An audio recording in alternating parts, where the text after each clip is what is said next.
महाराष्ट्र के राजस्व मंत्री चंद्रशेखर बावनकुले ने मीडिया से बातचीत के दौरान कहा कि कांग्रेस के नगर सेवकों के लापता होने में भाजपा का कोई संबंध नहीं है और इस पर कांग्रेस नेतृत्व को ही जवाब देना चाहिए। उन्होंने दावा किया कि महायुति विधान परिषद की सभी सीटें 17 सीटें जीतेंगी और नागपुर की संख्या बल को देखते हुए चुनाव बिन विरोध कराने की अपील की है।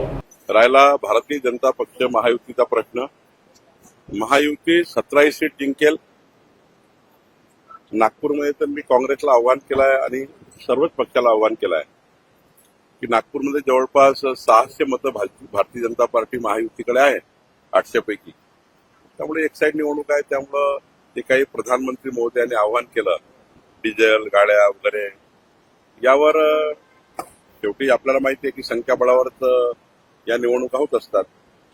तर त्या ठिकाणी जर संख्याबळ जुळत नसेल तर निवडणुका न होता त्या अनौपचारिक व्हाव्या अशी विनंती मी महाराष्ट्राच्या सर्वच पक्षाला केली आहे।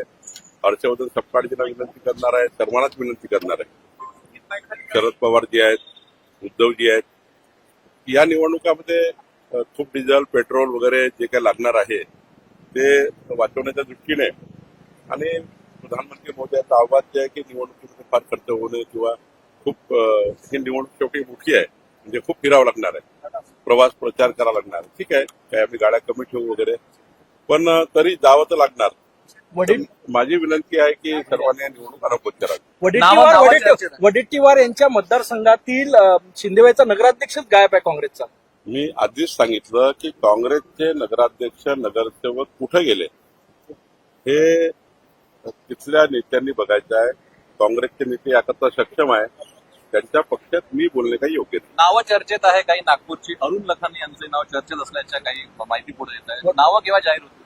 माननीय अध्यक्ष रवींद्र चव्हाणजी यांनी केंद्राकडे यादी पाठवलेली आहे आणि केंद्रीय आमची समिती जी आहे ती ज्या दिवशी या नावाची घोषणा करेल त्या दिवशी ती नावं अंतिम होतील। जय पवारांचं नाव मागणी केली आहे। जय पवार यांना विधान परिषदेची तिकीट मिळावी अशी शक्यता आहे।